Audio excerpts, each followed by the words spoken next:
ভাই ওনার মন যেহেতু এত বড় সেহেতু সারা জনম ধরে ভালোবাসার জন্য কোথাও না কোথাও একটু জায়গা তো হয়েই যাবে। তো কেমন আছো তোমরা? তো ভাই তোমরা তো আমাদের দেশের টপ লিস্টের সেক্সি টিকটকার আপুদেরকে চিনোই, যারা টিকটক ভিডিও বানাই কম, বডি শো করে বেশি। এন্ড তারা টিকটকে নিজেদের বডি শো করানোর মাধ্যমে তোমার আমার মতো হাজারো সিঙ্গেল ছেলেদেরকে বিপিএনের ঝামেলা থেকে মুক্ত রেখে গিটারে সুর তুলতে সাহায্য করে। যাদের মধ্যে অন্যতম হচ্ছে ফোনস্টার টিকটকার অনামিকা ঐশী। অবশ্যই যেহেতু গিটারে সুর তুলতে সহায়তা করে সেহেতু ফোনস্টারই হবে। तू मिले जहां मेरा जहां है वहां रौनक।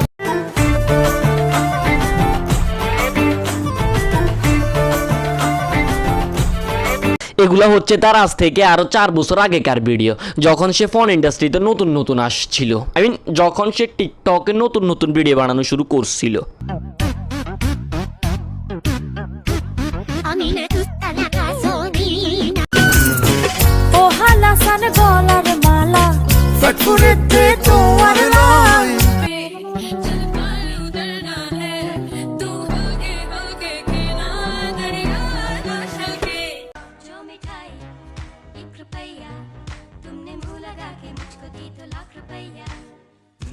আর এইগুলো হচ্ছে তার বর্তমান ভিডিও। এখন ভাই তুমি আমারে বলো যে তুমি 4 বছর আগেকার অনামিকা ঐশী আর 4 বছর পরের অনামিকা ঐশীর ভিতরে কোনো পার্থক্য দেখতে পাইতেছো?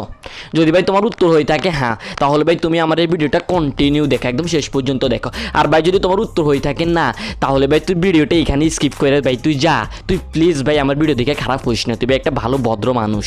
এখন তোমাদের অনেকের মাথায় হয়তো এটা আসতেছে যে 4 বছরে তো একজন মানুষের ভিতরে অনেক ধরনের পরিবর্তনই আসে, তার এই পরিবর্তনটা মনে হয় ওই 4 বছরেরই প্রভাব। আর তোমাদের মাথায় যদি সত্যি এই কথাটা আসে তাহলে ভাই শুন, 4 বছরের একজন মানুষের ভিতরে অনেক ধরনের পরিবর্তনই আসে, অনেক ধরনের, কিন্তু তার ভিতরে জাস্ট স্পেসিফিক একটা পরিবর্তনই আসছে। হ্যালো গাইস, সবাই কেমন আছো? আশা করি সবাই অনেক ভালো আছো। আমাকে কয়েকদিন যাবত সবাই জিজ্ঞাসা করতেছে আপু তুমি কি ফেসবুক অ্যাকাউন্ট ইউজ করো না? না, এতদিন আমার ফেসবুক অ্যাকাউন্ট ছিল। বোন প্লিজ তুই আর ফেসবুক অ্যাকাউন্ট ইউজ করিস না, কজ বোন এটা আমরা ইউজ করি। এখন তোরা ফোনস্টাররা যদি ফেসবুক তোরা টিকটকাররা যদি ফেসবুক অ্যাকাউন্ট ইউজ করা শুরু করস তাহলে আমাদের কি হবে? কেননা আমরা দিনে 24 ঘন্টার ভিতরে 16 ঘন্টায় ফেসবুক ইউজ করি। আর এখন ওই 16 ঘন্টা যদি আমরা তোদেরকেই দেখি তাহলে বুঝি আমরা 16 ঘন্টায় গিটারে সুর তুলতে থাকবো, তাহলে কি আমাদের জীবন থাকবে? বাই দ্য ওয়ে আফু কানিকের ভিতরে তো হার্ডলি স্লাফিং ফেস ভিডিওগুলোতেও তো মেয়েদের গাল এতটা লাল থাকে না, আপনার কিভাবে হয়ে গেল?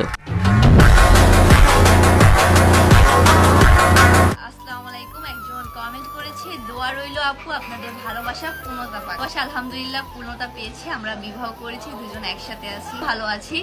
আর আপনারা সব সময় দোয়া করবেন আমাদের জন্য, যাতে আমরা সব সময় মরণ পর্যন্ত একসাথে থাকতে পারি। আহারে মানুষের দোয়া কাজে লাগলো না। আমি তোমাকে ভালোবাসি, তুমি আমাকে বিয়ে করবে? আমি তোমাকে খুব ভালোবাসি।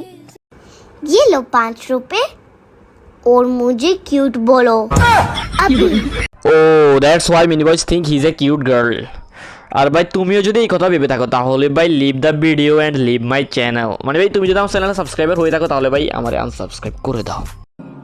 दिल दी गल में माशाअल्लाह ते दस्सां फिर किन्नू হাসি বড় ভালোবাসি।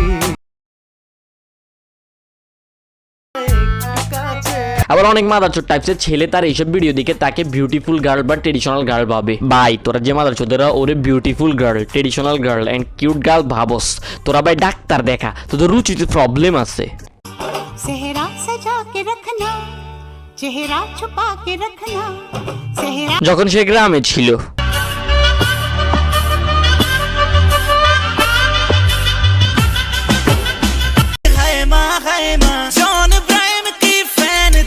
तुझे दूम दूम दूम।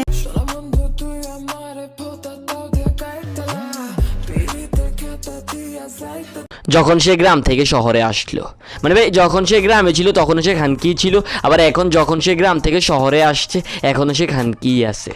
ভাই বিশ্বাস কর আমার গালিগালাজ করতে একদমই ভালো লাগে না, মানে ভিডিওতে তো নাই, বাট যখনই আমি এই খানকি মাগিগুলোতে দেখি তখনই আমার মুখ দিয়ে অটোমেটিক গালি বের হয়ে যায়।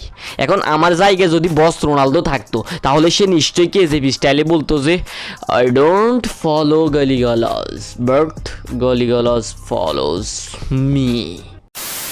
তো তো ভাই বাস আজকে থ্রিট না হি আজকের আমি ওর নিয়ে কিছু বলতেছি না। ভিডিও ভালো লাগলে লাইক মারো, ভিডিও ভালো না লাগলেও লাইক বা ডিসলাইক কিছু একটা মারো ভাই, কেননা যেহেতু এতক্ষণ পর্যন্ত দেখছো আমিও বকবক করছি। আর যারা যারা আমার বকবকানি প্রথম শুনতেছো তারা তারা চ্যানেলটা সাবস্ক্রাইব করে দাও, আর যারা আগেও আমার বকবকানি শুনছো কিন্তু চ্যানেলটা সাবস্ক্রাইব করো নাই তাদের উদ্দেশ্যে আমি বলবো ভাই এখনই চ্যানেলটা সাবস্ক্রাইব করে দাও, কেননা ভাই আমি গত 2 বছর যাবত বকবক করতেই আছি কিন্তু তোমরা চ্যানেলটা সাবস্ক্রাইব করতেছো না কেন ভাই? সাবস্ক্রাইব করো, ভিডিওটা নিজের ফ্রেন্ডদের সাথে শেয়ার করো, অ্যান্ড अभी जाओ जाके अपना गंड माराओ।